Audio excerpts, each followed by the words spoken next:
जय हिंद। देखिए, बांग्लादेश में अभी जो हालिया घटना हुई है और शेख हसीना को वापस भारत में शरण लेना पड़ा है, कोई ऐसा नहीं है कि ये पहली बार शरण ली है। और इससे बाद इस एक समय था जब बांग्लादेश में ये लौट के गई थी, और शेख हसीना वापस बांग्लादेश लौट के जाएंगी और फिर चुनाव लड़ेंगी।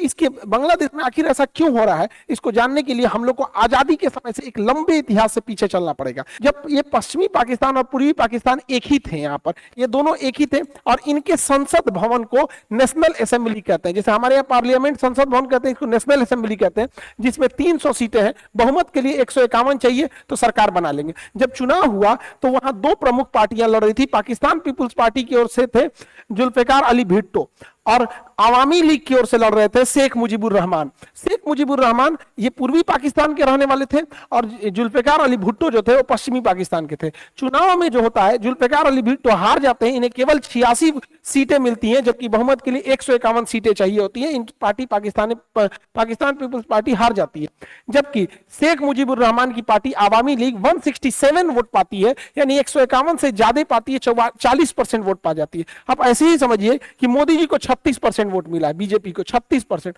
और इन्हें 40%। कितना था? तो बांग्लादेश के लोगों में बहुत खुशी हुई थी कि मतलब उस समय बांग्लादेश नहीं था, पूर्वी पाकिस्तान के हमारे एरिया का प्रधानमंत्री बनने जा रहा है, हमें विकास होगा। जैसे भारत में कैसे होता है कि साउथ से कोई प्रधानमंत्री बनेगा तो साउथ के लोग खुश होंगे ज्यादा। जैसे अभी प्रधानमंत्री नरेंद्र मोदी गुजरात से है, तो गुजरात के लोगों को लगता है हमारे यहाँ से गए हैं, तो इसे सबको लगता है, तो ये लोग भी खुश थे। तो जब ये शपथ लेने यहाँ गए ना, तो ये जो थे जुल्फिकार अली भुट्टो, यहिया खान से मिलकर इनको जेल में बंद कर दिया। कहा कि नहीं, तुम बंगाली है, तुम लोग कैसे प्रधानमंत्री बनेगा। तो ये लोग ना यहाँ के लोगों को बड़ी हीन नजर से देखते थे, काला बोलते थे, बंगाली बोलते थे, उल्टा सीधा बात बोलते थे यहाँ के लोगों को। और ये लोग तब देखे लो कि भैया इतना तक तो डिस्क्रिमिनेशन चल रहा था, बट इनके प्रधानमंत्री को जेल में डाल दिया गया, तो यहाँ बगावत हो गई। जब बगावत हो गई तो शेख मुजीबुर रहमान को छोड़ा गया, और जब वो छूट के आए बांग्लादेश में, तो उन्होंने कह दिया कि बांग्लादेश, ये पूर्वी पाकिस्तान अब पाकिस्तान का भाग नहीं रह सकता है, हमें अपना अलग बांग्लादेश बनाना पड़ेगा। और इसके लिए एक लंबा आंदोलन छेड़ दिए यहाँ पे। जब ये आंदोलन छेड़ा गया तो ये जो खचरा है जुल्फिकार अली भुट्टो, इसने वहां भेजा जनरल टिक्का खान को। जनरल टिक्का खान जब बांग्लादेश पहुंचा, उस समय पूर्वी पाकिस्तान था, तो यहां पर आंदोलन कर रहे लोगों पर इतना अत्याचार किया कि बांग्लादेश में, यानी उस समय का पूर्वी पाकिस्तान में, इसने ऑपरेशन सर्च लाइट चालू किया और 30 लाख लोगों की हत्या कराया था। 30 लाख लोगों की हत्या कराने के कारण से जनरल टिक्का खान को बूचर ऑफ बांग्लादेश कहा जाता है, और इसने 4 लाख औरतों का रेप कर दिया था। अपने देश की 4 लाख महिलाओं का रेप किया, और यह कह के किया कि रेप करो ताकि इससे जो अगली बच्चे पैदा होंगे रेप के कारण, तो वो पश्चिमी पाकिस्तान का डीएनए उसमें ज्यादा पाया जाएगा, और वो लोग आजादी की मांग नहीं उठाएंगे। यहां पर इस तरह का ये नीच आदमी था। इस जघन्य अपराध के बाद यहां पूर्वी पाकिस्तान से शरण लेने के लिए भारत में लोग भागने लगे, जैसे तैसे अपनी जान बचा के भागने लगे। यहां इंदिरा गांधी की सरकार थी, और मानेक शाह हमारे उस समय के जनरल साहब थे, तो इन लोगों ने भी तैयारी कर ली थी कि आगे कुछ होने वाला है। तो बांग्लादेश के लोगों ने, वहां के लोगों ने एक अपनी अलग संगठन बनाई, मुक्ति वाहिनी। मुक्ति वाहिनी को भारत का खुला सपोर्ट था, और मुक्ति वाहिनी के लोग थे वो बांग्लादेश के ही लोग थे। वहां पे वो कह रहे थे कि अब हम पाकिस्तान में नहीं रहेंगे, हमें अलग देश चाहिए।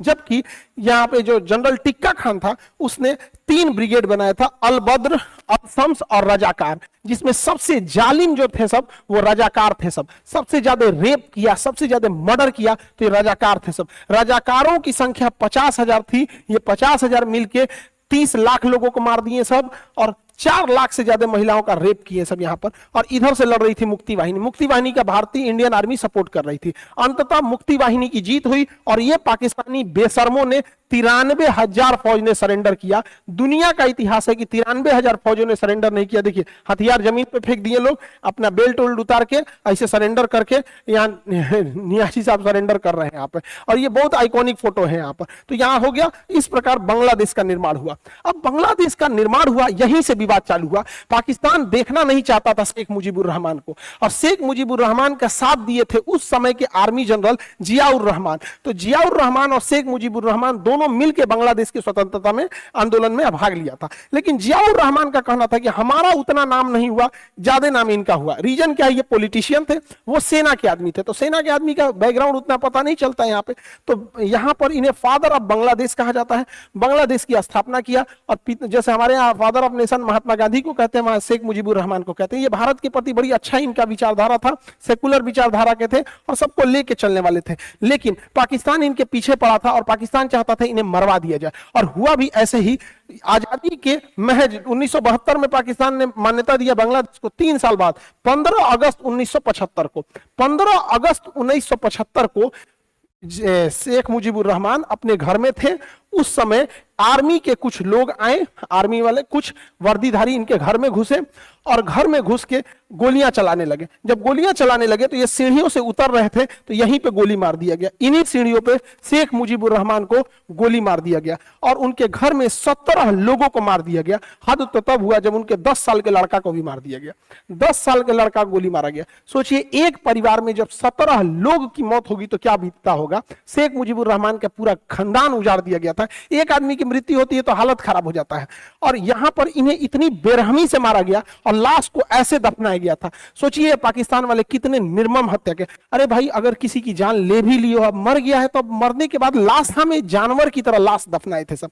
केवल इनकी 2 बेटियां बच गई थी, जर्मनी में थी उस समय, तो जर्मनी में थी। तो पाकिस्तान की जो आईएसआई थे सब, उनका कहना था 17 लोग को मार दिए, ईदुगो को और मार देते हैं, नहीं तो ये दिक्कत करेंगे सब। यह बात पता चल गई भारत को। भारत को पता चल गई कि पाकिस्तान की आईएसआई शेख हसीना और शेख रेहाना को जर्मनी में मारना चाहते हैं। तो इंदिरा गांधी ने उन्हें भारत में एसाइलम दे दिया, शरण दे दिया कि आप भारत में रहिए तब तक जब तक बांग्लादेश की स्थिति सही नहीं हो जाती है तब।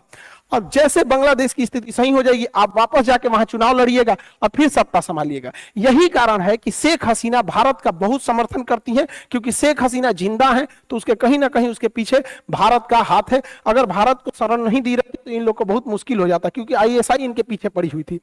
हुआ क्या, वहां पर 1975 में शेख मुजीबुर रहमान की हत्या हो जाती है।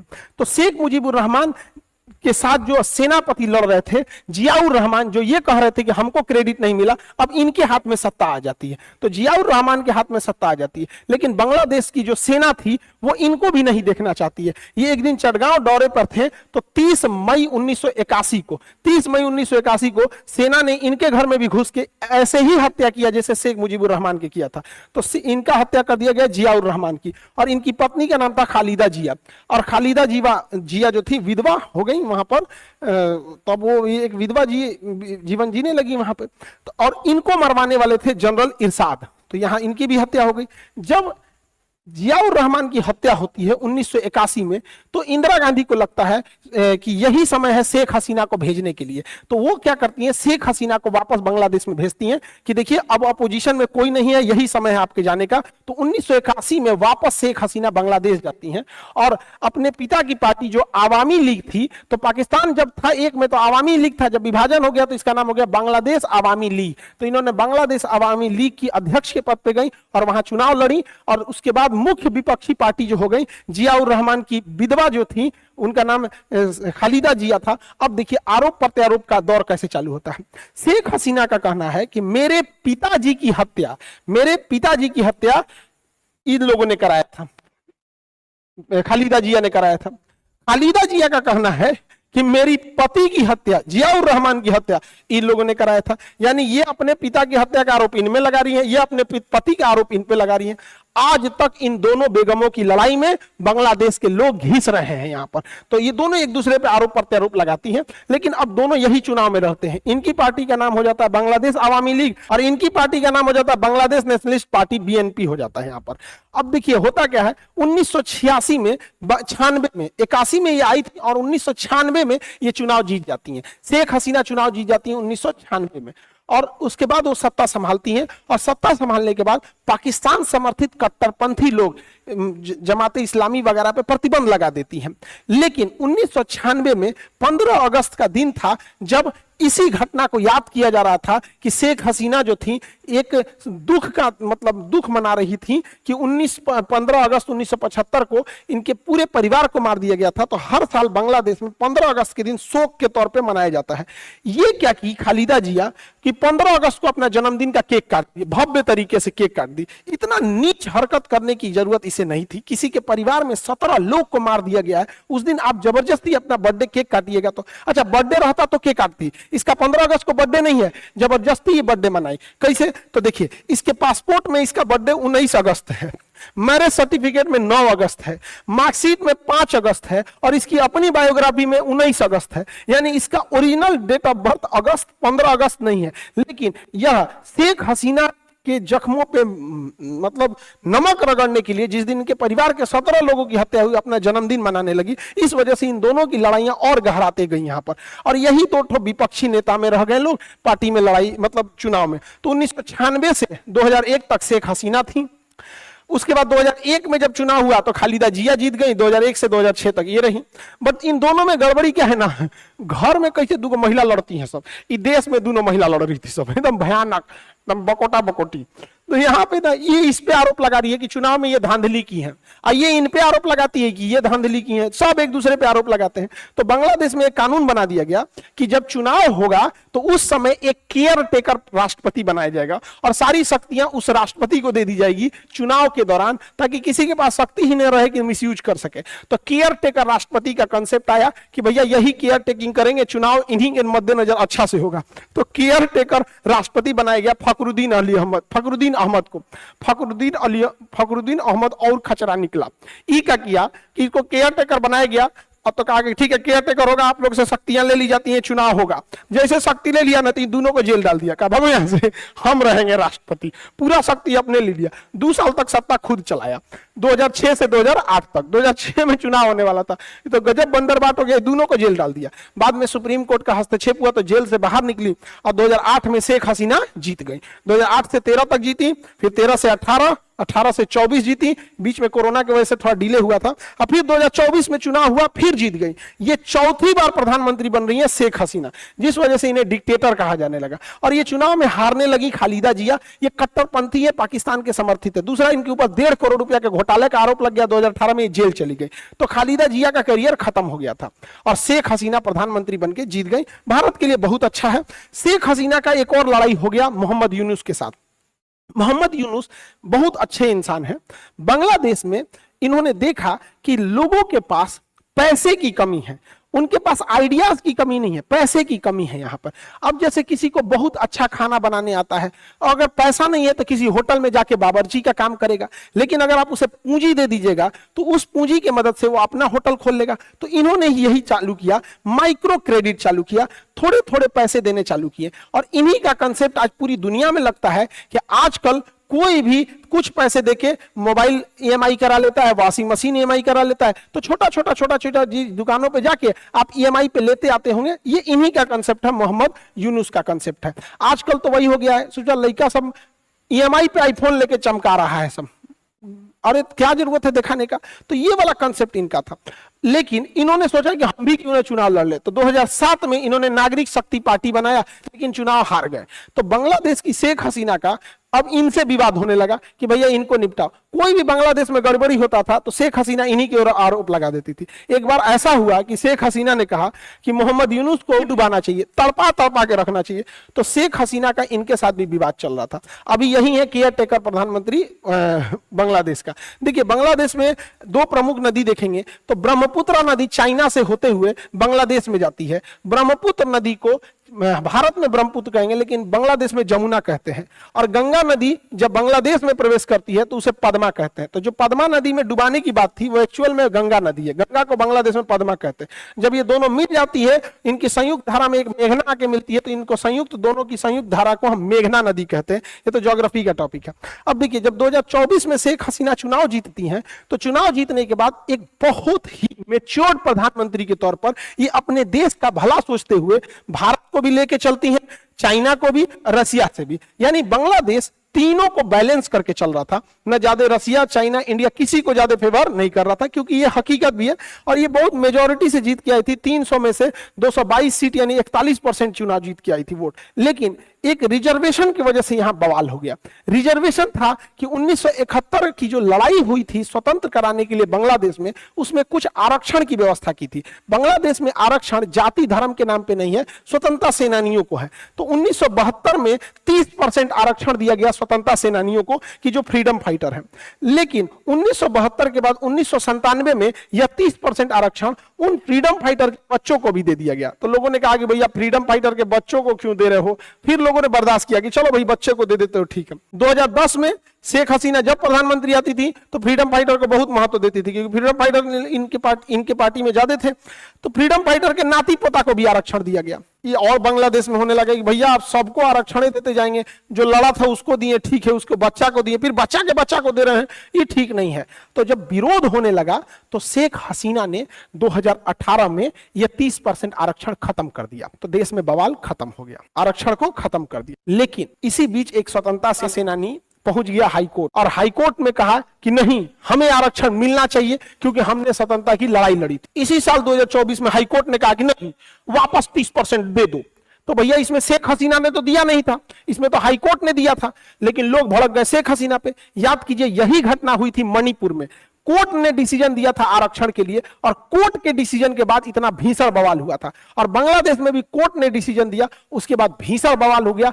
ढाका यूनिवर्सिटी के बच्चे जो थे सड़कों पे निकल गए। इसमें अमेरिका की इन्वॉल्वमेंट हो गई, पाकिस्तान की इन्वॉल्वमेंट हो गई, और शेख हसीना थोड़ी रिजिड हो गई। उनको इंटरनेट शटडाउन उसी समय कर देना चाहिए, और किसी भी कार्रवाई करो तो गुप्त ढंग से कार्रवाई करो। और ये स्टूडेंट बहुत भयानक बगावत ले लिए, और इसमें एक बहुत बड़ी घटना हो गई। जब पुलिस गोली चलाई तो कुछ बच्चों की मृत्यु हो गई, शहीद हो गए कुछ बच्चे, जिससे कि युवा और भड़क गए। युवाओं को प्यारे से समझा सकते हैं, धमका के तो युवाओं को नहीं समझा सकते हैं। इसी बीच जब आंदोलन चल रहा था तो मीर मगदो नाम का एक व्यक्ति था, मीर मगदो था, वो पानी पिलाता था सबको, जो आंदोलनकारी थे, पानी पी लो पानी पी लो पानी पी लो। तो इसी दौरान जब पुलिस गोली चलाई ना तो उसको लग गया। अब भीषण और बवाल हो गया कि भैया वो तो पानी पिला रहा था, आंदोलन नहीं कर रहा था, तुमने गोली मार दिया, और उग्र हो गया आंदोलन। इसी बीच यूनिवर्सिटी के 3 विद्यार्थी, नाहिद, आसिफ और अबू बकर, इन 3 जो मेन लीडर थे, पुलिस इनको उठा लेती है अलग अलग जगहों पे, और सिविल ड्रेस में पुलिस उठा लेती है। और इन लोग को इतना मार मारती है, इतना मार मारती है, अब मार के अब वीडियो बनवाती है। तो ये लोग कहते हैं आंदोलन मत कीजिए, लेकिन जब मारे रहेंगे तो पता चल जाएगा। तो ये लोग कहते हैं कि जरूर इन लोगों ने अरेस्ट किया है। तो बांग्लादेश की पुलिस कहती है नहीं, हमने अरेस्ट नहीं किया है, पता नहीं कहां से वो वीडियो बना है। तब तक इसी बीच बांग्लादेश पुलिस जब इसमें नाहिद को उठा रही थी तो उस दौरान एक वीडियो बन गया था कि पुलिस अरेस्ट करके ले जा रही है। अरे बांग्लादेश का पुलिस, तुम लोग को इतना बुद्धि नहीं है कि इन लोग को जब उठा रहे हो तो सिविल ड्रेस में उठाओ। अच्छा, एसटीएफ सिविल ड्रेस में ही उठाई थी, लेकिन उनके गाड़ी पे लिखा हुआ था पुलिस। बकलोल कहीं का भाड़ा पे बोलोरो ले आता, पता नहीं चलता। तो किसी ने वीडियो बना लिया था कि पुलिस ने उठा के ले गई है। फिर पुलिस के ऊपर दबाव बना तो पुलिस इन तीनों को छोड़ी। जब इन तीनों को छोड़ी तो मीडिया वाले पूछे कि आपने ऐसा वीडियो क्यों बनाया था कि आंदोलन रद्द कर दिया जाए। तो उन्होंने अपना कपड़ा हटा के और जब जख्म दिखाया मारपीट का, और रो रो के जब वीडियो बनाए, तब पूरा उग्र हो गया बांग्लादेश, और कहे कि अब सीधा कूच करते हैं, मार्च करते हैं। कहां पर? बांग्लादेश में शेख हसीना के भवन पर। और इस दौरान पूरी भीड़ शेख हसीना के दरवाजे तक चलने लगी। शेख हसीना ने हाई प्रोफाइल मीटिंग बुलाया, जिसमें वकारुज्जमा सेनापति भी उसी में उपलब्ध थे। वहां पर सेनापति के साथ ही इंटेलिजेंस हेड जो थे वकारुल हसन थे, और साथ ही वहां पर जो NSA national security adviser Tariq Hasan Siddiqui भी थे। ये तीनों लोग मिलकर शेख हसीना को कहें कि हम भीड़ को कंट्रोल नहीं कर पाएंगे, हम लाठी नहीं चार्ज कर सकते हैं, गोली नहीं चार्ज कर सकते, आप यहां से चले जाइए, बांग्लादेश छोड़ के आप चली जाइए। ये जाने को रेडी नहीं थी। तो इनके बच्चे को अमेरिका में फोन लगाया गया, और इनकी बहन से जब बात कराया गया तो इन लोगों ने समझाया कि भीड़ ने ही 17 लोगों को मार दिया था घर में घुस के, आप ही बची हैं, एगो अब खाला बचल है, चल आइए फिर कभी जाइएगा वापस। तो 40 मिनट का समय दिया गया, और सेनापति ने इन्हें वापस हेलीकॉप्टर से फिर जहाज में बैठा के भारत भेज दिया। जबकि ये सेनापति बनने लायक नहीं थे, वकारुज्जमा सेकंड सीनियर थे। इनको जानबूझ के शेख हसीना ने प्रमोशन दिया था इसी साल 11 जून को कि आप बनिए। ये उनके रिश्तेदार लगते हैं, ये शेख हसीना की ना शेख रेहाना के देवर लगते हैं, तो रिश्तेदारी में बांटेंगे लोग यहाँ पे। और हो गया कांड यहाँ पर। फिर शेख हसीना को बांग्लादेश छोड़ना पड़ा, हेलीकॉप्टर से फिर जहाज में बैठी, और जहाज में इनका सुपर हरकुलियस जहाज हिंडन एयरपोर्ट पे ले आके लैंड लैंड किया यहाँ पर। इस बीच जो शेख हसीना का बंगला था गोनो भवन, उसमें उग्रवादी घुस गए थे सर। आपको क्या लगता है ये लोग शेख हसीना को छोड़े होंगे? शेख हसीना की साड़ी उठा ले गए लोग, अंडरगारमेंट लेके चले गए सब यहाँ पे, शेख हसीना का चिथड़ा उड़ा देते सर। तो शेख हसीना का निकलना तो खैर वहां पे था, लेकिन भारत का इंटेलिजेंस फेल्योर था यहाँ पर। भारत को सोचना चाहिए, एक इंदिरा गांधी का समय था जब मुक्ति वाहिनी को घुसाकर, हमारे सैन मानेकशॉ सेना घुसाकर वहां पाकिस्तान की सरकार उजाड़ दिए, पाकिस्तान से विभाजन कर दिए, वहां का स्वतंत्र सरकार बना लिए और वहां अपनी पसंद का सरकार भी बैठा दिए। और एक अभी का इंटेलिजेंस हमारे यहाँ का चुपचाप टुकुर टुकुर देख रहा है, हाँ तो बांग्लादेश के हेलीकॉप्टर से आए, और हमारी मीडिया कह रही है कि शेख हसीना की जहाज के पीछे हमने 2 राफेल लगा दिया था कि सुरक्षित वापस आ सके। हाँ मतलब अरे बैल, तो एकरों में अपना काबिलियतें दिख रहा है। यही चीज अगर इजराइल में होता तो स्टूडेंट लोग कभी गायब हो जाते, लोग पते नहीं चलता। ये तीनों स्टूडेंट में पता चलता ये उसको मार दिया, वो उसको मार दिया, दूसरे जगह हो जाता है यहाँ पे। ये गलत है। शेख हसीना का जाना मतलब वहां से भारत का जाना। अब वहां सब जितनी ताकतें आएंगी सब उठपटांग आएंगी। अब वहां का सेना प्रमुख तो अलग था, बताइए, इसमें मिलने सेना प्रमुख भी मिला जुला था और इसने ही घोषणा किया कि हम सरकार बनाएंगे। और एक भारत है जहां पे इतने प्रोफेशनल ढंग से सेना, हमारे सेनापति उपेंद्र द्विवेदी सर, हमारी मुलाकात हुई थी कुछ दिन पहले, इतने बड़े पोस्ट जो 13-14 लाख सेना को मतलब कंट्रोल रहे हैं, बहुत अच्छा काम कर रहे हैं यहाँ पर। तो सोचिए भारत के एक सेनापति हैं जिनको इतनी व्यस्तता के बावजूद इतना पता रहता है देश के बारे में। यहाँ पर 13 लाख की 14 लाख की फौज को ये लोग संभाल रहे हैं। और एक ही बांग्लादेश का है, इसके यहाँ सेनापति इतना लोगों को रोक नहीं पाया, बताइए, इतना भीड़ को नहीं रोक पाया। अब वही भारत की सेना को दे दीजिएगा तो कचूमर निकाल दिए रहते। तो खैर सैल्यूट हो हमको भारत की सेना, हमारे पूरी सेना के ऊपर जो इतना डिसिप्लिन तरीके से प्रोफेशनल ढंग से देश की सेवा करते हैं। अब बांग्लादेश की कमांड आ गई है मोहम्मद यूनुस के पास। इनमें इन 3 प्रदर्शनकारियों को भी रखा गया है, इंटेलेक्चुअल लोगों को रखा गया, वकील, जज, साइंटिस्ट हैं, सब कुछ महिलाएं हैं। अब वो लोग बांग्लादेश को एक नए ढंग से चालू करेंगे, लेकिन बांग्लादेश में उपद्रव बहुत ज्यादा हो गया है। अब कई लोग का कहना है कि अमेरिका का इसमें चाल नहीं था, बिल्कुल चाल था अमेरिका का। अमेरिका देख रहा था कि बांग्लादेश कैसे इंडिया को भी बैलेंस कर रहा है, चाइना को भी, रसिया को भी बैलेंस कर रहा है, इसलिए अमेरिका को यह पसंद नहीं आ रहा था। इसीलिए अमेरिका चाल चलने लगा और बार बार बोलता था कि बांग्लादेश में चुनाव अच्छा से नहीं हुआ है। भैया अमेरिका में कौन सा चुनाव अच्छा से हुआ था? ट्रंप तो खुदे आरोप लगा रहे थे उनको जबरदस्ती हराया गया यहाँ पे। तो अमेरिका ने क्या कहा, मतलब शेख हसीना का कहना था कि अमेरिका यहाँ सेंट मार्टिन आइलैंड चाहता है। क्यों? क्योंकि चाइना के जितने भी जहाज हैं ये मलक्का स्ट्रेट से निकलते हैं, इस पर नजर रखने के लिए अमेरिका चाहता है। तो शेख हसीना ने मना कर दिया कि यहां अगर अमेरिका को दे देंगे तो भारत भी नाराज हो जाएगा, चाइना भी नाराज हो जाएगा, इन दोनों की वजह से रसिया भी नाराज हो जाएगा। तो मना कर दिया यहाँ पर। यही आरोप लगाई थी अमेरिका के ऊपर। अभी हाल ही में अमेरिका के डेलीगेट्स आए थे सब बांग्लादेश में। अब देखिए अमेरिका का योगदान कैसे नहीं है। बांग्लादेश में आए थे सब, उन्हें कायदे से बांग्लादेश के प्रधानमंत्री से मिलना चाहिए और नेता विपक्ष से भी मिलना चाहिए। उन लोगों ने प्रधानमंत्री से मुलाकात नहीं किया, डायरेक्ट मिले, नेता विपक्ष से चले गए। बताइए कोई तरीका है? तो साफ वो दिखा रहे थे लोग कि ये बांग्लादेश में अमेरिका का इंटरवेंशन है। विदाउट अमेरिका का इंटरवेंशन ऐसा हो ही नहीं सकता है। यूएनओ की बेशर्मी देखिए, यूएनओ क्या कह रहा है कि प्रदर्शनकारियों पे लाठीचार्ज नहीं होना चाहिए, ये इनका अधिकार है। अरे ये छोटे प्रदर्शनकारी शेख हसीना का अंडरगारमेंट नोच के लेके चल गए, सब साड़ी नोच के लेके चल गया सब, इनके पर प्रोटेस्ट नहीं होना चाहिए, इनका अधिकार है। और कश्मीर में जब हम लोग आतंकवादियों को मारते हैं ना तो हम लोग पे इंक्वायरी बैठा देता है। अब बांग्लादेश में हिंदुओं के साथ, माइनॉरिटी के साथ अत्याचार बढ़ जाएगा कि वो न्यूट्रल सेकुलर सरकार थी, अब उस पर बढ़ जाएगा। अब सरकार इस पर कितना रोक सकती है? यहाँ पर दूसरे की गवर्नमेंट है। और वहां पर शेख मुजीबुर रहमान का पुतला गिरा दिया सर। क्या ये स्टूडेंट है? सब नहीं है सर। और हम लोग कह रहे हैं बहुत गलत हुआ, शेख मुजीबुर रहमान का पुतला नहीं गिराना चाहिए। अब भारत में जब गांधी जी लोग को मारते हैं लोग, तो इनकी जो कहते हैं लोग नाथूराम गोडसे की जय, तो दुनिया हम लोग को तारीफ करती होगी। जब हम लोग बांग्लादेश को कहते हैं, इतना समझते कि भाई तुम्हारा देश का राष्ट्रपिता है, उसको पुतला मत फूको, तो हम लोग में भी यही होता है। तो रेडिकलाइज नहीं होना चाहिए, देश के लिए अच्छा बात नहीं है। अभी भारत को यही मौका है कि चिकन नेक जो 22 किलोमीटर है, चढ़ के अपना कब्जा कर लो।